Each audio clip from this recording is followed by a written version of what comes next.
Hello students. आज इस video में अपना सब्जेक्ट है फंडामेंटल्स ऑफ प्लांट ब्रीडिंग और इस वीडियो के अंदर अपने आज टॉपिक करेंगे बैक क्रॉस मेथड। हिंदी में इसे अपने बोलते हैं प्रतीप संकरण।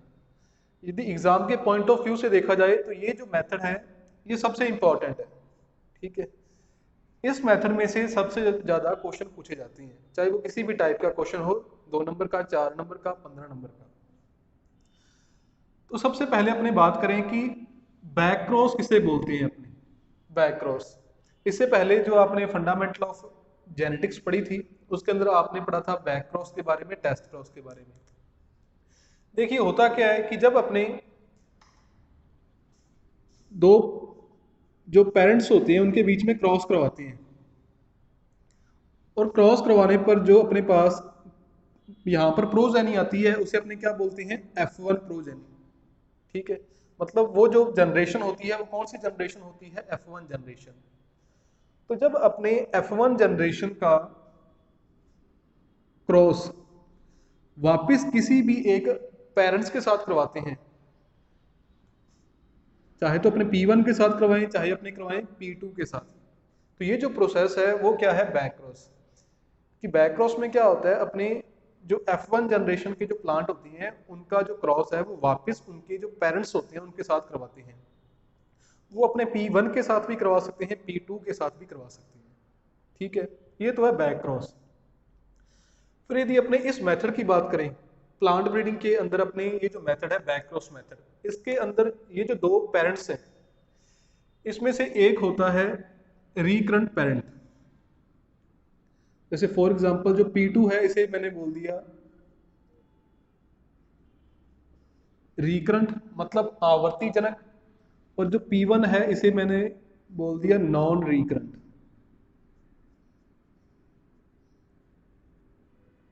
नॉन रिकरेंट, ठीक है। P1 को मैंने लिखा है नॉन रिकरेंट और P2 को लिखा है रिकरेंट। अब सोचने की बात ये है कि अपने P2 जो पेरेंट है, ये जो जनक है, इसे रिकरेंट पेरेंट्स क्यों बोलते हैं अपने, या P1 को नॉन रिकरेंट क्यों बोला गया है। तो इसमें क्या होता है, मैंने आपको बताया था कि जो जनरेशन होती है F1 जनरेशन की जो प्लांट है उसका अपने जो बैक क्रॉस है वो किसी भी एक जनक के साथ करवाते हैं। मान लो यदि ये जो क्रॉस है वो हमने जो F1 जनरेशन के प्लांट थे उनका जो बैक क्रॉस है वो P2 प्लांट से करवाया। कौन से प्लांट से करवाया, जो P2 जनक था, P2 पेरेंट से करवाया। तो इसीलिए अपने P2 को क्या बोलते हैं, रिकरेंट, और P1 के साथ नहीं करवाया इसीलिए P1 को अपने क्या बोलते हैं, नॉन रिकरेंट। मतलब जो आगे फिर जो जनरेशन होगी, जब अपने F1 का इस P2 के साथ क्रॉस करवाएंगे तो आगे यहाँ पर जो जनरेशन होगी उसका क्रॉस भी दोबारा अपने फिर किसके साथ करवाएंगे, P2 के साथ। फिर आगे जो जनरेशन होगी, आगे यहाँ पर जो जनरेशन आएगी उसका क्रॉस भी अपने वापस किसके साथ करवाएंगे, P2 के साथ।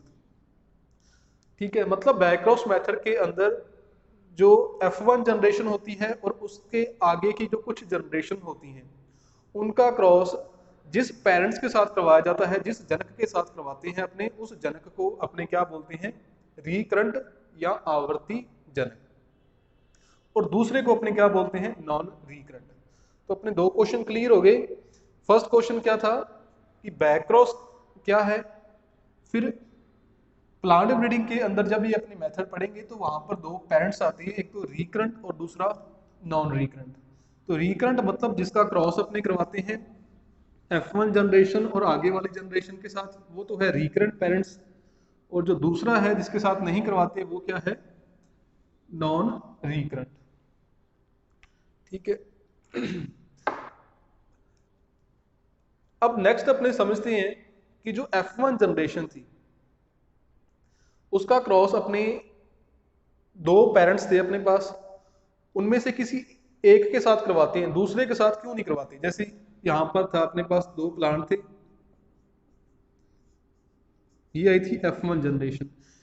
इस F1 जनरेशन का जो क्रॉस है अपने वो P2 के साथ करवाया था। तो बात ये समझनी है कि अपने इसका क्रॉस P2 के साथ ही क्यों करवाते हैं। या जो आगे वाली जनरेशन्स होती हैं उनका क्रॉस अपने P2 के साथ ही क्यों करवाते हैं, P1 के साथ क्यों नहीं करवाते।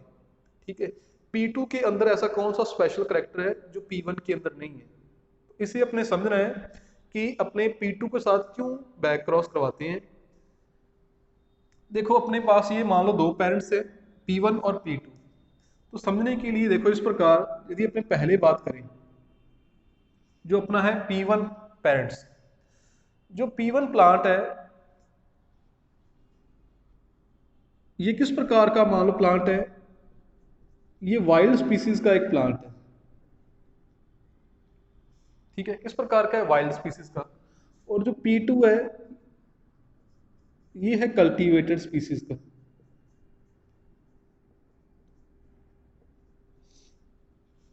ठीक है, मतलब यदि अपने कल्टीवेशन की बात करें तो उस हिसाब से जो अपने डिजायर करेक्टर हैं वो किस प्लांट के अंदर है, P2 के अंदर।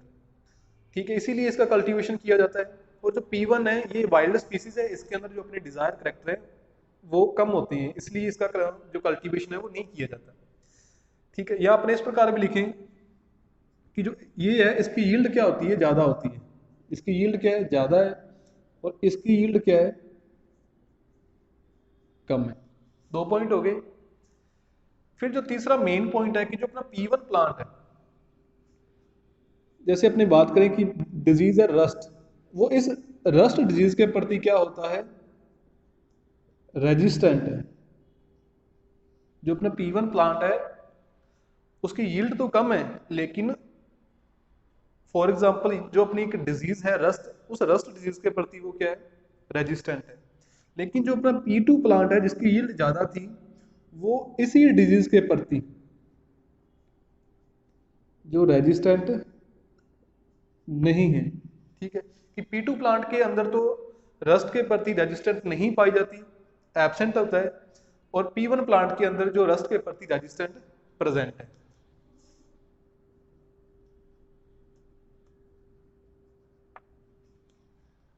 ठीक है, तो यदि अपने पास इस प्रकार का प्लांट हो जिसकी यील्ड भी ज्यादा हो और उसमें डिजीज के प्रति रेजिस्टेंट पावर भी प्रेजेंट हो, तो जो फार्मर्स हैं उनको क्या होगा, ज्यादा फायदा होगा। तो अपने को यहाँ पर एक ऐसा प्लांट तैयार करना है, एक ऐसी वैरायटी तैयार करनी है जिसकी यील्ड भी ज्यादा हो और उसके अंदर डिजीज के प्रति रेजिस्टेंट पावर भी पाई जाए। क्योंकि इसकी यील्ड कम है लेकिन इसमें रेजिस्टेंट पावर प्रेजेंट है, यहाँ पर यील्ड ज्यादा है लेकिन इसमें रेजिस्टेंट पावर एब्सेंट है। तो इन दोनों को मिलाकर, इन दोनों में क्रॉस करवाकर अपने एक ऐसा प्लांट तैयार करना है जिसकी यील्ड ज्यादा हो और उसमें रेजिस्टेंट पावर भी प्रेजेंट हो। लेकिन अपने को पता है कि ये एक कल्टीवेटेड प्लांट है, इसका कल्टीवेशन ऑलरेडी किया जाता है, मतलब इसके अंदर मैक्सिमम डिजायर करैक्टर प्रेजेंट है, सिर्फ एक नहीं है रेजिस्टेंट पावर वाला। और ये एक वाइल्ड स्पीसीज है, मतलब इसका कल्टीवेशन नहीं किया जाता, इसके अंदर जो डिजायर करैक्टर है वो कम है, इसीलिए इसका कल्टीवेशन नहीं किया जाता, लेकिन इसके अंदर रेजिस्टेंट पावर प्रेजेंट है। तो इसमें से जो रेजिस्टेंट वाला जीन है, रेजिस्टेंट वाला जो करैक्टर है, जो जीन है, उसको अपने ट्रांसफर करना है इस प्लांट के अंदर। तो जब अपने को एक प्लांट से या एक स्पीसीज से दूसरी स्पीसीज के अंदर रेजिस्टेंट पावर को ट्रांसफर करना होता है, या वो जीन है जो रेजिस्टेंट के लिए रिस्पॉन्सिबल होता है उसको ट्रांसफर करना होता है, तो अपने कौन से मेथड का यूज करते हैं, बैकक्रॉस मेथड का यूज करते हैं। ठीक है, तो अब अपने इस मेथड को समझते हैं, इसका प्रोसीजर।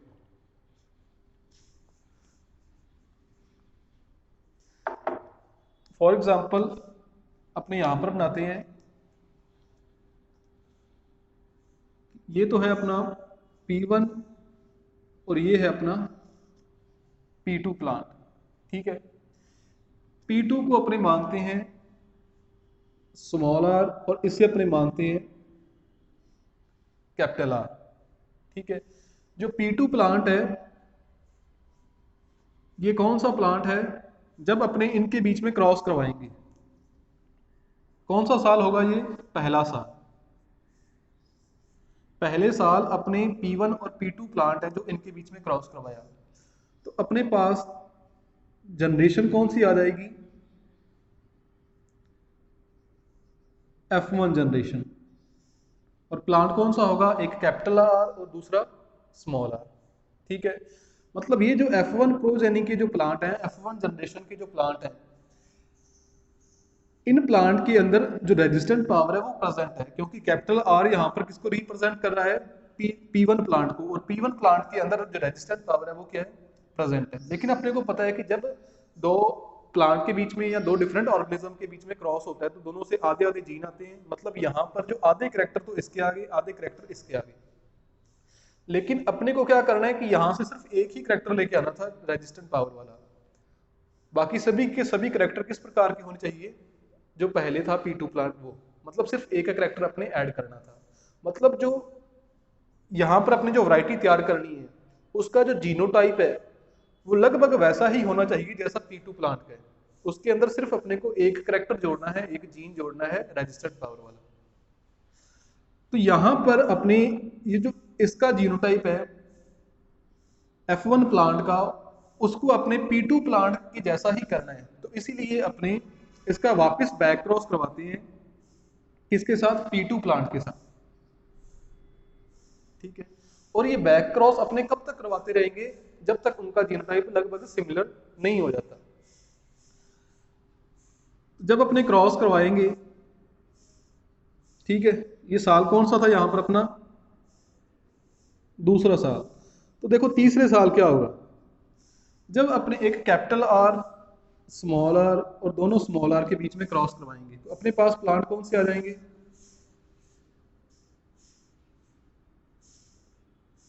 अपने पास ये प्लांट आएंगे। ठीक है, अपने को पता है कि जहां पर दोनों स्मॉल आर है उनके अंदर रेजिस्टेंट पावर नहीं है, लेकिन अपने को कौन सा तैयार करना है, डेवलप करना है जिसके अंदर रेजिस्टेंट पावर प्रेजेंट हो। तो अपने को कैसे पता चलेगा कि कौन से प्लांट के अंदर रेजिस्टेंट पावर है, कौन से में रेजिस्टेंट पावर नहीं है। तो अपने को पता चलेगा कि ये जो जिस प्लांट के अंदर इस डिजीज के सिम्टम्स आ जाएंगे उसमें रेजिस्टेंट पावर नहीं है, और जिसमें वो सिम्टम नहीं आएंगे उसके अंदर वो रेजिस्टेंट पावर प्रेजेंट है।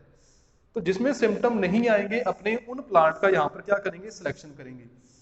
तो यहाँ पर तीसरे साल अपने कौन से प्लांट का सिलेक्शन कर लेंगे, जिसके अंदर रेजिस्टेंट पावर प्रेजेंट है। अब अपने ध्यान देना कि ये कौन सी जनरेशन होगी, यहाँ पर अपने जनरेशन लिखेंगे BC1। BC1 अपने क्यों लिखा है, क्योंकि एक बार बैक क्रॉस करवाने पर अपने को ये प्लांट या ये जनरेशन प्राप्त हुई। ठीक है, तो बार बार अपने यही प्रोसेस करना है, बार बार अपने बैक क्रॉस करवाएंगे कुछ सालों तक, और इसी प्रकार अपने सिलेक्शन करके जो रेजिस्टेंट पावर है, मतलब जिन प्लांट के अंदर रेजिस्टेंट पावर है उनको आपने सेलेक्ट करना है। फिर देखिए आगे इसका अपने फिर क्या करवाएंगे, बैक क्रॉस कौन से प्लांट के साथ, P2 प्लांट के साथ। तो P2 प्लांट को अपने यहां पर क्या बोलेंगे, रिकरेंट पेरेंट्स, और P1 को अपने क्या बोलेंगे, नॉन रिकरेंट पेरेंट्स। ठीक है, तो फिर क्या होगा, अपने पास क्रॉस करवाएंगे तो अपने पास फिर ये प्लांट आ जाएगा, अपने इस प्लांट का क्या कर लेंगे, सिलेक्शन कर लेंगे। फिर अपने इसका क्रॉस करवाएंगे। ठीक है, तो यहां पर ये जो साल जनरेशन कौन सी थी, BC2, साल कौन सा था ये, 4। जब अपने फिर क्रॉस करवाया तो अपने पास फिर ये प्लांट आएगा। ठीक है, कौन से साल, 5वें साल। जनरेशन कौन सी है, ये BC3। यहां से अपने इसका फिर क्या करवा देंगे, बैक क्रॉस। कब तक करवाएंगे, जब तक इसका जीनोटाइप बिल्कुल P2 जो पेरेंट्स है उसके जैसा नहीं हो जाता। ठीक है, मतलब तब तक करवाएंगे कि जब तक उसकी यील्ड है वो इसके बराबर ना हो जाए। लेकिन प्लस पॉइंट क्या होगा कि उसके अंदर यील्ड के साथ साथ जो रेजिस्टेंट पावर है वो भी क्या होगी, प्रेजेंट होगी। ठीक है, फिर अपने क्या करेंगे, एक बार और अपने क्रॉस करवाएंगे। तो देखिए इधर अपने साफ करते हैं इसे,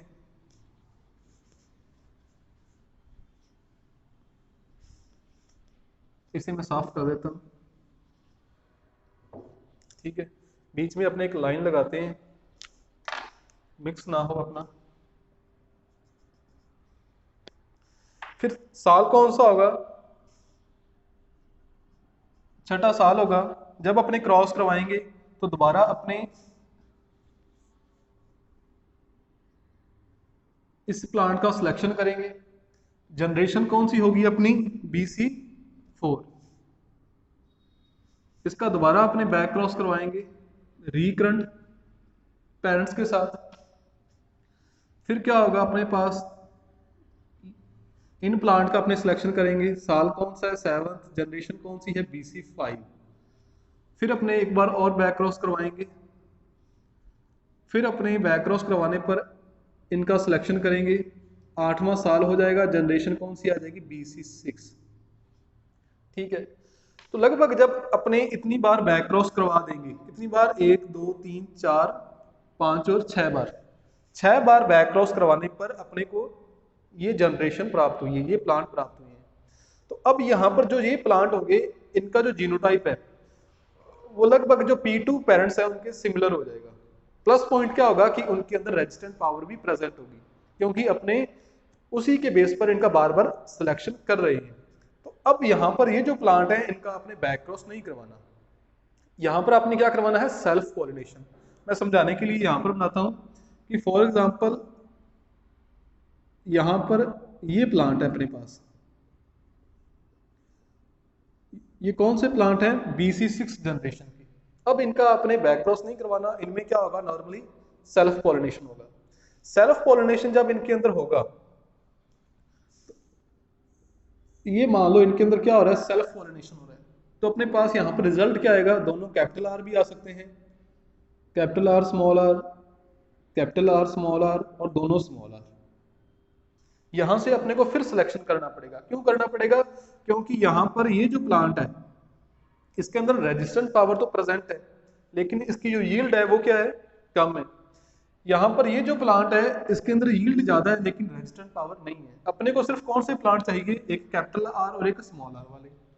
अपने को कैसे पता चलेगा कि इन प्लांट के अंदर तो जो डिजीज है उसके सिम्टम्स आ जाएंगे, तो इनको अपने सिलेक्ट नहीं करेंगे।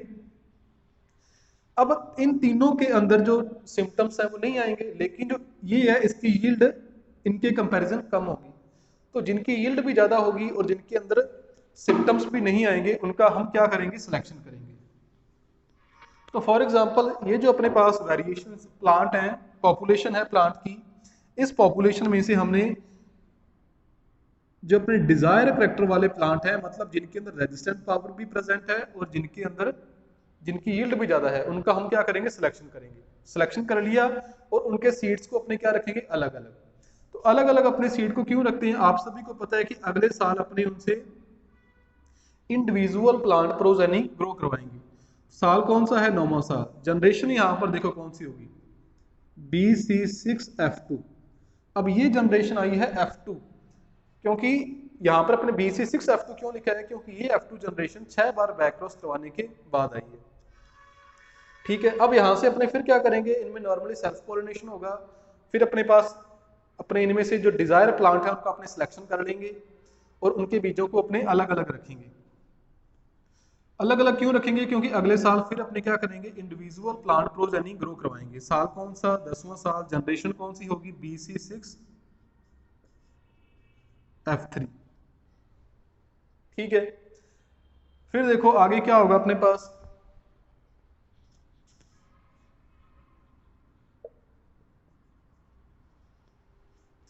अब यहां से क्या है कि 10वें साल जो अपने पास ये जनरेशन के प्लांट हैं, इनमें से भी अपने बेस्ट प्लांट का सिलेक्शन करेंगे रेजिस्टेंट पावर और यील्ड के बेस पर, और उनके बीजों को अपने मिक्स कर लेंगे, उनको अलग अलग नहीं रखना। और फिर अपने क्या करेंगे, उनका प्राइमरी यील्ड ट्रायल करेंगे अपने। ये तो अपने वाले सीड है और ये है मान लो जो स्टैंडर्ड वैरायटी है उसके सीड। ठीक है, साल कौन सा होगा अपना, 11वां साल। ठीक है, यहाँ पर अपने क्या करेंगे, ट्रायल करेंगे, कंपैरेटिव स्टडी करेंगे जो स्टैंडर्ड वैरायटी है उसके साथ। अगर यहाँ पर जो अपने वाली वैरायटी है उसकी रेजिस्टेंट पावर, उसके अंदर जो यील्ड है वो ज़्यादा है, या अपने कह सकते हैं कि यहाँ पर जो अपने कंपैरेटिव स्टडी है वो किसके साथ करेंगे, अपने P2 पेरेंट्स के साथ। यदि यहाँ पर जो अपना प्लांट है, क्योंकि उसके अंदर पता है कि रेजिस्टेंट पावर तो उसके अंदर आ गई है, तो अपने इसकी जो यील्ड का ट्रायल करना है, अपने यील्ड की स्टडी करनी है, तो अपने किसके साथ करेंगे, P2 पेरेंट्स के साथ। यदि इसकी यील्ड लगभग P2 पेरेंट्स के बराबर ही है उससे कम नहीं है, ज़्यादा तो हो नहीं सकती, ठीक है। यदि उससे कम नहीं है तो अपने वाली वैरायटी है वो यहाँ पर क्या है, पास हो जाएगी। अगर यहाँ पर जो अपने वाली वैरायटी है उसका रिजल्ट अच्छा आता है तो लास्ट में क्या होता है, अपने वाली वैरायटी के जो सीड हैं उनका मल्टीप्लिकेशन किया जाता है और उनका डिस्ट्रीब्यूशन कर दिया जाता है, ठीक है।